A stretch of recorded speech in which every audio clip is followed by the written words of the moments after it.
guys, this is Eric with Sasquatch Mobile Detailing, and today we're going to be going over how to properly wash and prep a car for buffing. Today we're going to be working on the Dodge Neon, formerly our work vehicle. We've since upgraded to a van, so we need to get this car ready for sale.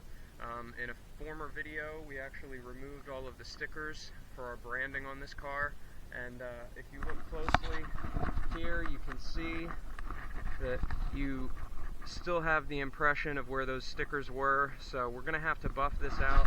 But before we can buff it, we're going to need to properly wash it and prep the paint. If you just go and buff paint without washing it, you're going to take all that dirt and dust that's on top of the paint coat and you're actually going to work it into the paint coat, and it's going to look much worse. So we got to wash it. There's a specific way that you have to wash it, including clay barring it, so that you can get this paint properly ready, all of that dirt removed, so that you can buff it without buffing in any more dirt, and so that we can get off all of these scuff marks and scratches and some of the fading that's occurred around where those stickers were. So today I'm going to show you guys how to do that. I'm going to show you step by step how I do it and how I prep cars for detailing, including doing the wheels and the engine block, door jams, and give you some tips and tricks for how you guys can do it at home. Alright, let's get to it. Alright guys, so let's go over everything we'll need to wash and prep this car. So first off, you're going to want a pressure washer. Yes, you can wash your car with a regular garden hose. It's just going to be a lot more difficult. Invest in a pressure washer. You know, this is a gas pressure washer I use for my detailing business. It's a little bit higher PSI, 3,500 PSI. You can get a decent electric pressure washer for 2,500 PSI for, you know, $100 or $150, particularly if they're used. And if you do use a pressure washer, I would highly recommend using the 25-degree tip, which is typically going to be your green tip. The reason being, the narrower the tip, the more likely you are to damage the paint, and particularly soft automotive fabrics like under the hood or in the wheel wells. So 25-degree tip is pretty much going to be the only tip that you will ever really need for detailing. If you're doing larger jobs, RVs, things like that, maybe a 15-degree tip, a little narrower, and you can get places that are a little bit further away. But when you're up close and personal with a car like this, a 25-degree is all you need. In terms of chemicals, what you're going to want, first of all, you're going to want some wash soap. I have my wash soap here and a little soap gun. You don't need to use a soap gun. You can just use a bucket with soapy water and your mop. But I like to use the soap gun. It makes things a little bit quicker and a little bit easier. And they're only about $30 or $40. Next thing you're going to need is some all-purpose cleaner. We're going to use that to spray our wheel wells, our engine, our door jams, and then some brake buster or brake dust cleaner. Both of these are generic. You can find them at Lowe's, Home Depot. You can buy them online. Any brake dust cleaner will do. You can also use aluminum, or Attack is the Ardex brand, aluminum cleaner, which is acid-based, whereas this is basic. That will do damage to your rotors if you spray it on your rotors, and it will clean particularly aluminum wheels very easily, but it's also very caustic stuff. It's tricky to work with. You have to work with it very quickly, and the smell is really rough to deal with. So I recommend, if you're going to use Attack, do it with a respirator. I also recommend using a little bit of tire shine or detail spray, particularly if you're detailing or you're getting a car ready to be sold. We're going to spray that on the engine block when we're done cleaning it, and we're also going to put it on our tires just to give the car a nice shiny look. I recommend 2 buckets. The reason being, you want one bucket for your brush that you're going to use to soap your car, and then you want another bucket for your wheel brush. Your wheel brush, you're going to be using that brake dust cleaner, which you don't necessarily want on your paint. This is also going to get a lot dirtier, a lot grimier, so I recommend getting 2 buckets and keeping these separate. Next thing you're going to need is a squeegee to squeegee that water off, and 2 of these big, I mean you can use one, but I like having one for each hand. 2 of these big 2-ply microfiber rags, so that you can soak up that excess water when we're done. You don't want that water beating on there and drying, or it'll leave watermarks. And then the last thing you're going to need is a clay bar, or a couple of clay bars. I keep mine here in wax paper because they're quite sticky, and I also like using 2 so I can have one in each hand and do them both at the same time. So that's everything you're going to need to get started.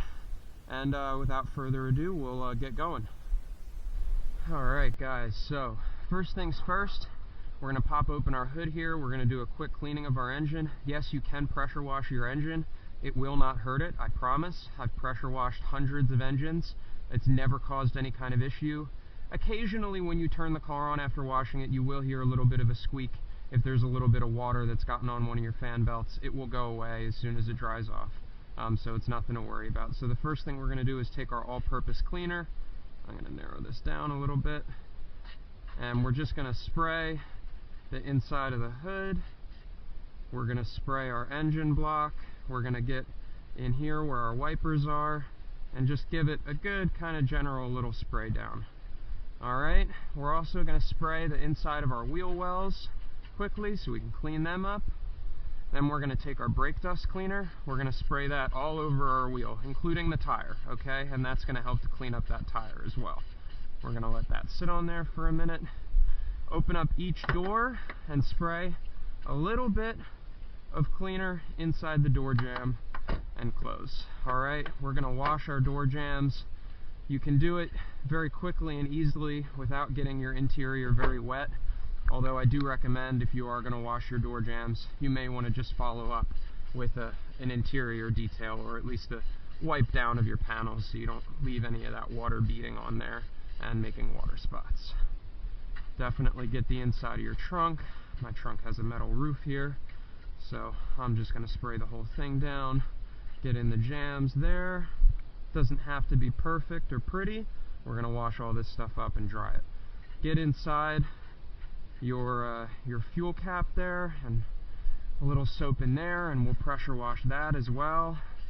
So same thing, rinse and repeat. Alright guys, so next thing we're going to do, we're going to take our washer. I'm going to flip it on. It's going to be loud, so I'm just going to demonstrate for you a little bit. I typically like to hold about a foot away and in sweeping motions wash everything, and I'll show you how I do it. But we're going to wash the inside of the hood, the engine block. We're going to wash the wheel wells and the wheels, and we're also going to quickly hit the door jambs. You don't want to sit on them for a long time. Just rinse, rinse, and rinse.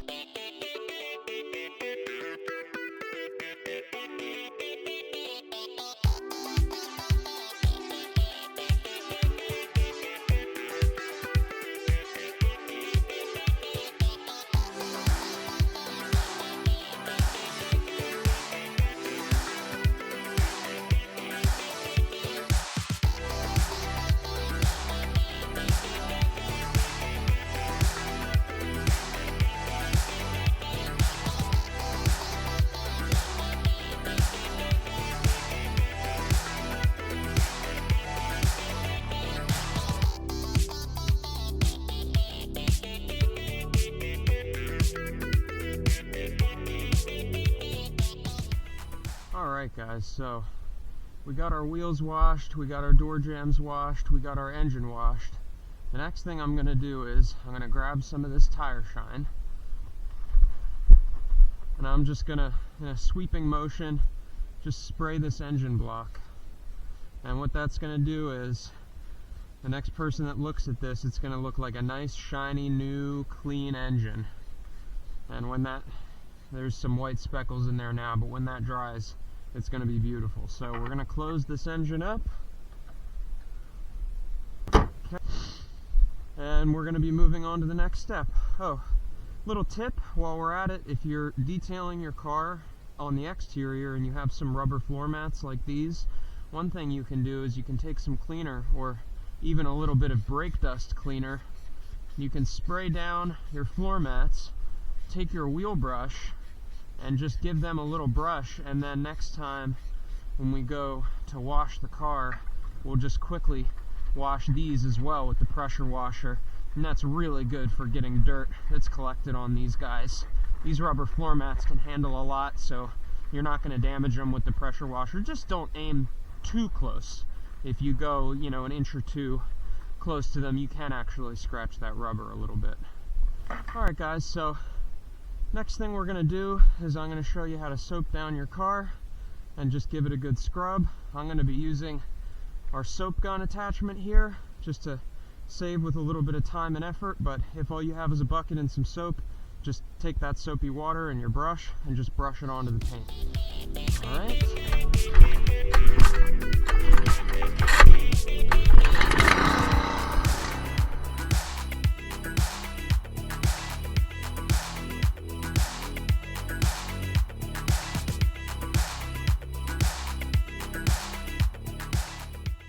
Alright, so now we're going to take our brush and we're just going to brush that soap into the paint.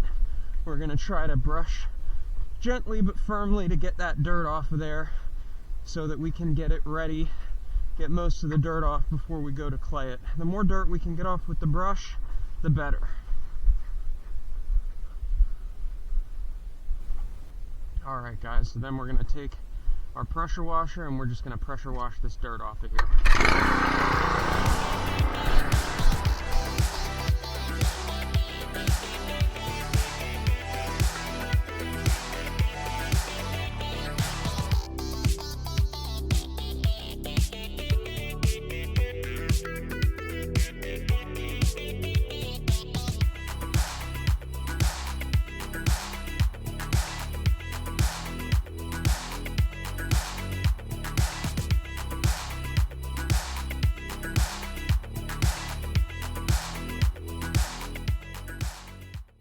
Alright guys, so we washed all that soap and dirt off.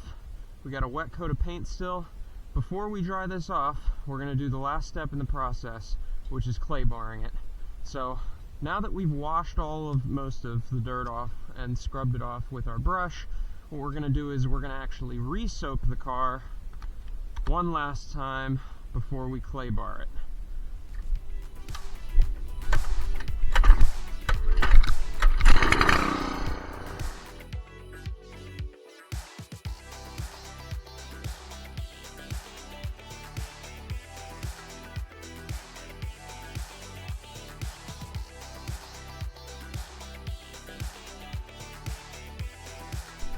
Alright guys, now once we got our paint nice and soaped up, for our final step we're going to take our clay bars here. I like to have one in each hand, and just in a circular motion we're going to clay bar that paint back and forth and in a circle. Helps to have one in each hand so that you can kind of lean on the paint while you're doing it, and just go over quickly every surface of the car, especially these lower surfaces here where a lot of dirt tends to collect. Now, if you're going to clay bar your paint, you will need to buff it, because actually using these clay bars to rub this dirt off actually does scratch up your paint a little bit, and it will leave micro scratches in the paint, which will need to be buffed out. So if you're going to buff, you need to clay bar to get that dirt off, and if you clay bar, you need to buff to get those scratches out. Alright. We're just going to go over every surface of the car. We're going to hit the roof, we're going to hit the doors, every surface that's painted that we're going to buff, we want to make sure to hit with the clay bar.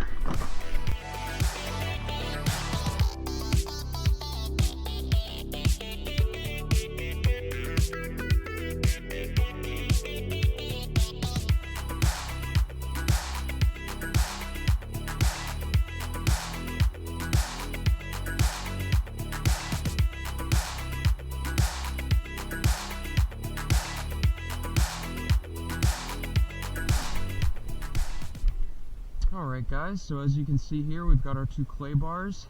If you look closely, you can see that brown, red, black discoloration in the clay bars. That's actually all that dirt that was sitting in the paint.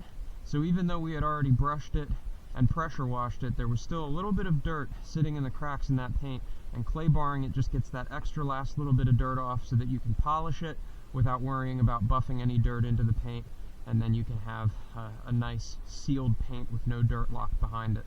Alright guys, so next step, we're just going to rinse it off, get all that extra soap off, we're going to give it a good dry, and then we're going to let it sit and dry for about another hour, and then in another video I will show you how to actually go about buffing this paint.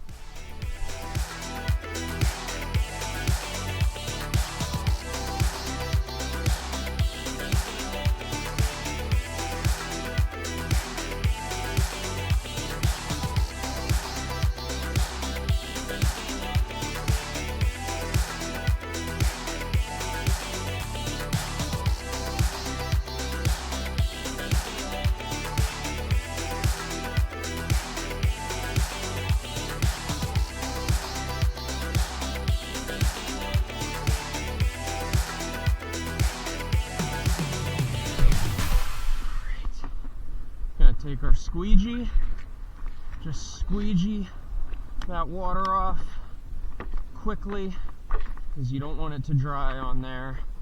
Just squeegee off as much as you can, and then we're just going to wipe it with a dry rag, and that's about it. You just want to make sure that you don't let it dry on its own, because if you have hard water like me, it's going to leave water spots, and that's just going to make it harder to buff.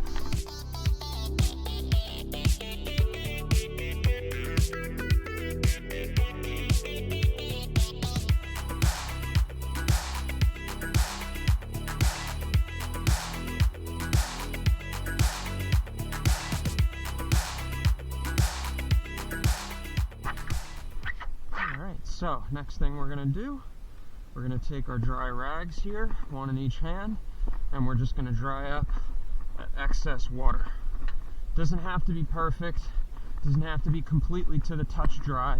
You just want to get all of those beads and pools of water off so that it can dry without leaving those pesky water spots on there.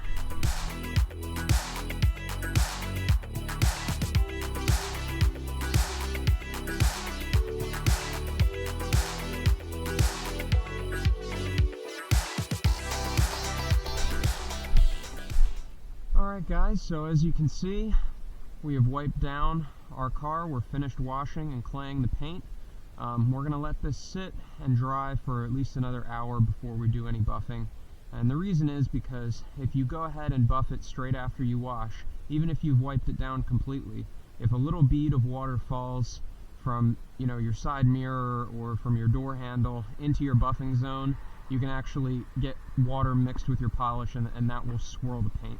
And that's no good. So we want to let our paint dry for as long as possible. If you're doing a full detail, now is the perfect time to go ahead and do the interior, and by the time you're finished with the interior detail and you come back out, it'll be ready to buff. So that's all for today, guys. We're going to show actual buffing in a separate video, and as always, follow our page, and follow our page on Facebook at Sasquatch Mobile Detailing LLC for more content. Have a great day.